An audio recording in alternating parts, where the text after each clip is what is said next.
Welcome to Shobha ಓಲ್ಗಾ.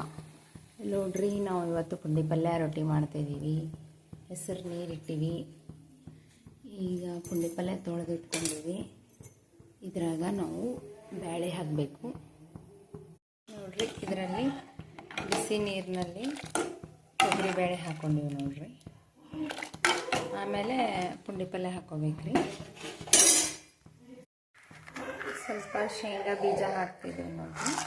ಇದರಲ್ಲಿ ಹಾಕ್ಲಕತ್ತೀವಿ. ಸ್ವಲ್ಪ ಜೀರಿಗೆ ಕುಟ್ಕೊಂತೀವಿ ನೋಡ್ರಿ. ಸ್ವಲ್ಪ ಜೀರಿಗೆ ಕುಟ್ಬೇಕು. ಚಿಂಟು ಎದ್ದಾನ ನೋಡ್ರಿ. ಜೀರಿಗೆ ಇದು ಅಲ್ಲ ಬೆಳ್ಳುಳ್ಳಿ ಎಲ್ಲ ಒಂದರದಾಗೆ ಹಾಕ್ಕೊಂಡು ಕುಟ್ಕೊಳಕತ್ತೀವಿ ರೀ.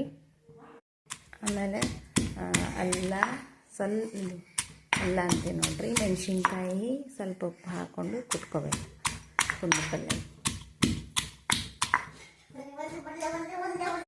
ನೋಡ್ರಿ, ಖಾರ ಕೊಟ್ಕೊಂಡಿವಿ. ಪುಳಿ ಹಾಕ್ಲತ್ತೀನಿ ನೋಡ್ರಿ. ಪುಳಿ ಪಲ್ಯ ಹಾಕ್ತಿದ್ದಾರೆ ನೋಡ್ರಿ. ತೊಳೆದಿಟ್ಕೊಂಡಿವ್ರಿ. ತೊಳೆದು ಫ್ಯಾನಿನ ಗಾಳಿಗೆ ಆರಿಸಿಟ್ಟಿವ್ರಿ. ಆರೈದ್ರಿ ಚೆನ್ನಾಗಿ. ಅದು ಹೊಲ್ದಾಗ ಇರ್ತದಲ್ರಿ, ಸ್ವಲ್ಪ ಕೆಸರದ ಹತ್ತಿರದ, ಅದಕ್ಕೆ ಚೆನ್ನಾಗಿ ತೊಳೆದು ಫ್ಯಾನಿನ ಗಾಳಿಗೆ ಆರಿಸಿವಿ.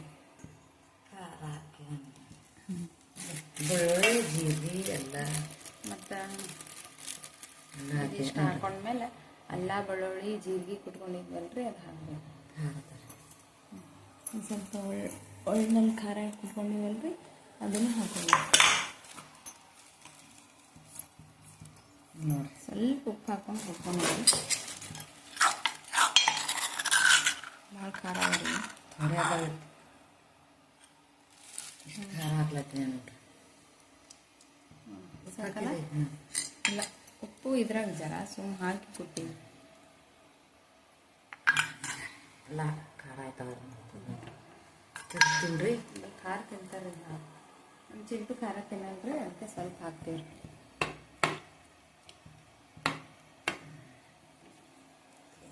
ಮುಚ್ಚಬೇಕ್ರಿ. ಕುಕ್ಕರಿಂದ ಮುಚ್ಕೊಂಡ್ಬಿಡ್ಬೇಕು. ಹಿಂಗೆ ಒಂದು 2-3 ವಿಸಿಲ್ ಹೊಡಿತಂದ್ರೆ ಇಳಿಸ್ಬಿಡ್ಬೇಕು.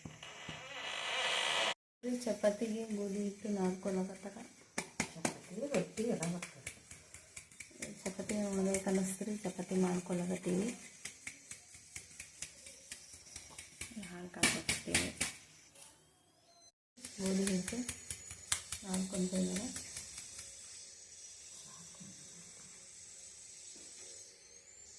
ಪುಂಡಿ ಪಲ್ಯ ಆಯ್ತು ನೋಡ್ರಿ. ಈ ಥರ ಮುಗಿಸಿ ಇಟ್ಬಿಟ್ಟಾರ. ಇದು ಮಾಡೋದು ನೋಡ್ರಿ. ಚಪಾತಿ ಆಯ್ತು.